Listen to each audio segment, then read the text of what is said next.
Good morning, dear students. We are studying about the techniques of scientific management. And in the previous class, we have already studied about the first technique of scientific management, that is functional foremanship. And in functional foremanship, we saw that there are 8 different leaders are there, or 8 different bosses are there in 2 categories. There are the entire organization can be divided into 2 main categories, that is one is a planning department and another one is a production department, and in each department there are 4 heads.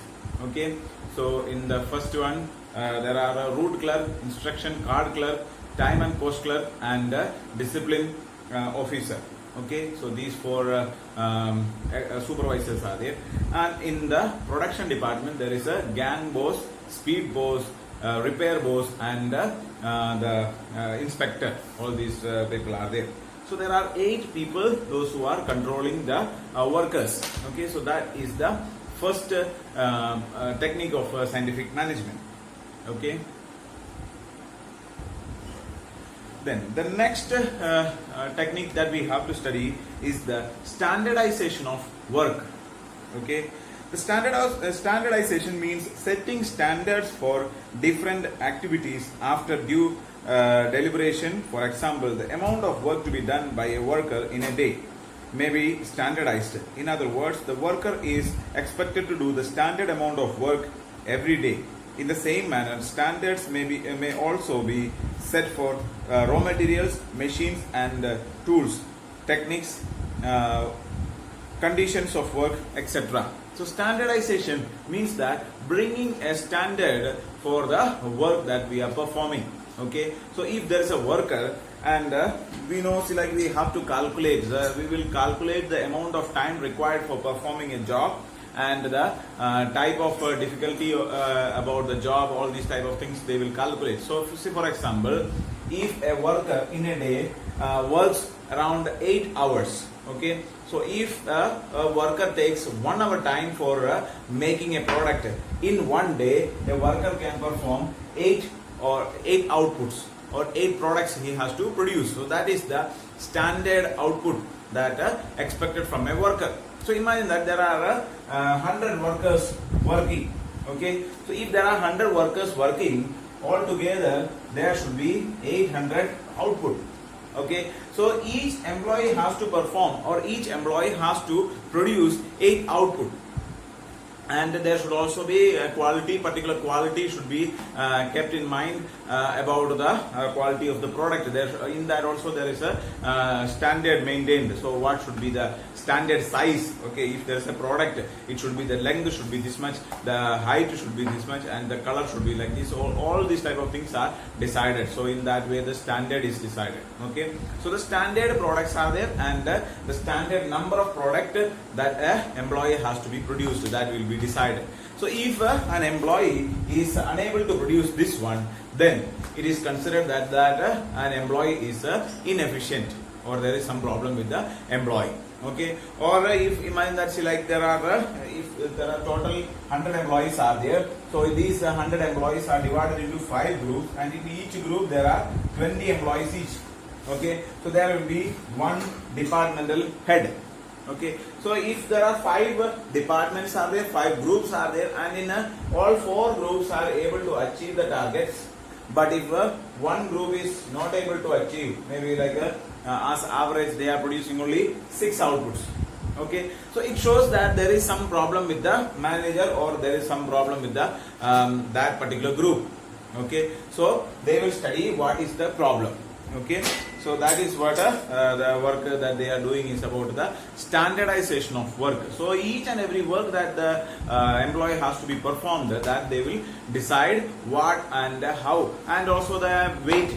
Okay, so like all the aspects of a product will be considered. as the when we consider about the standard. Okay, there should be standard, sufficient amount of weight should be there, length, height, or like if we are raw materials are there, the quality of raw materials, what quality raw materials are to be used, or the machines are there, techniques are there. So for everything, and there can be standard maintained, and we have to see to it that this standard will be maintained. So what happens is that there will be a high quality output will be there, or number of output also will be higher, and the quality of output will be also, quality as well as the quantity of the output will be higher. So in order to achieve this one, we use this technique. Okay, that is called as the standardization of work. And there are some objectives of standardization. Okay, so we maintain this standardization for achieving certain objectives. The following are the main objectives of standardization: to reduce a given line of product to fixed types, size, and characteristics. So the number of fixed types. So there will be like we will set a standard. Imagine that's like if there is a slipper. So if we are considering like slippers are there, or shoes are there. So we know that shoes sizes are there, like it will be calculated based on inches, you know. So 8 inches, 7 inches, or 6 inches, like that. It is divided. Numbers are given, especially the shoes and so on. Okay, so they don't make the size as 8.5 or 8.25 like that, because see, like if there is a slight variation. So if there is a person, and according, see, imagine that if you measure the size of the leg, each person's leg will be different. Like 8.1 will be there, 8.3 will be there, 8.5 will be there. But there is no problem if the person is able to see, like if somewhat related to 8 is there, so that person can wear a size of 8. 8 will be a appropriate size. And if he is like is slightly bigger than that, then he can manage with the 9. Okay. So in such a way, there should not be any small groups are not necessary. See, like if one is kept as 8 and another one is 9. So these are the standard size, 8 inches or 9 inches. Okay. There is no need of 8.1 or 8.5 or 8.3 or 8.7. All these sizes are not required. So it is very difficult to manage. You know, shirt size is there. So if the shirt size is there, so that is also shirt size is calculated 2 to each, like 38, 40, 42, or like this. Or we can say like small, large, small, medium, large, like this. Okay. And if you want to go forward with that, there is a XL size or like that. So there are different sizes are there. So they calculate like small size, medium size, large size, extra large size. So like that, the size is decided. Okay. So if we are stitching a shirt, okay. So it's like if you are going to the tailor and purchase a cloth, and if you are going and getting the shirt stitched, then we see like if there is a 38 inches size is there, 40 size is there. So you may have like a 38.5 may be there, or 39 may be there, or 39.5 may be there, or these sizes also will be available when you get the shirt stitched. Okay, but what happens when you purchase a ready-made? It is not available. This is only available 38 and 40 only will be there. But imagine that like if a person is 38.5, so for that person 38 also may be fitting, and if a 39 number is supposed to be used, for him 40 number size also will be somewhat suitable. There is no any kind of issue. Slight difference, half inch difference is there. It is not going to affect. So if it is very difficult to handle small sizes. So that is why they keep a standard size. Okay, 38 is one standard size, or 40 is another size. And also different companies follow almost. See, like if standardized companies are there, branded companies are there, then they are following a particular standard or a size is there. Okay.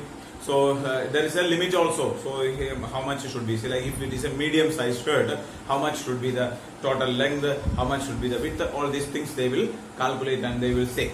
Okay, so when you, especially when we are ordering online and all, they are specifying that size. Okay, so if you are purchasing a watch, then also in that they like a wrist size and all is there, so they will help us. There is a chart is given, or shoes and all are there. In that also they are providing a chart. With that you will be able to understand easily. So different companies are there, they are providing this. So this is a standard size will be maintained. Okay. Then to introduce the manufacturing of identical products such that they are easily interchangeable with one another. So if we maintain the standard, what benefit is there? See, like if one particular kind of product is there, like one soap is manufactured, so one particular soap or one biscuit packet is there, so the design that they are making, the shape of the product, the color of the product, the ingredients used, everything will be similar. So if there are 100 products and if the 100 products are kept together, you will not be able to identify which product you are choosing. Means out of this 100, if any one you take, all will have equal quality. So that is called as a standard size. If we don't maintain this standard, if there are 100 biscuits packet, then indifferent. If you purchase a local biscuit and all, you will find that the color of the biscuit will be there. So if we see like some cookies and all, when you are purchasing, you will find that some is a little burned one, some will be little not cooked properly. So such a way it will be there. But if you purchase a branded company's product, you will come to know that every product will have the same color, same size, same shape, everything will be same. You know. So that is called the standard. So it is means like if you choose this one or the other one, there is no. You can easily interchange the product. That is the another benefit of standardization. Okay. The next one, ensure quality standards. So you see, like if you are purchasing a particular brand, when you purchase, most probably we look into the brands. Okay. So why we are maintaining the, or why we look into the brands? Because we get a standard product, high quality product, standard qualities are there. The next one is to establish standards of performance of men and machines. The performance of the men and machine will be easily calculated, or it will have the similar standards. Okay, each like different people are there. So like if each work is done by different people, but the work will be similar. Like if one employee is there, another one is there, both the work will be somewhat similar. If he is after completing the work, we cannot identify which person has done it.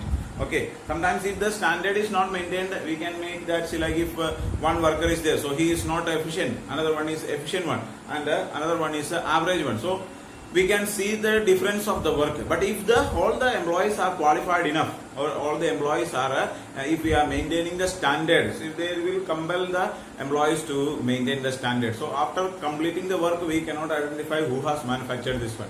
So it is not. So they use some code and all for understanding who has manufactured, but without that, looking at the product, we cannot identify whose product it is. So means all the product will be looking the similar.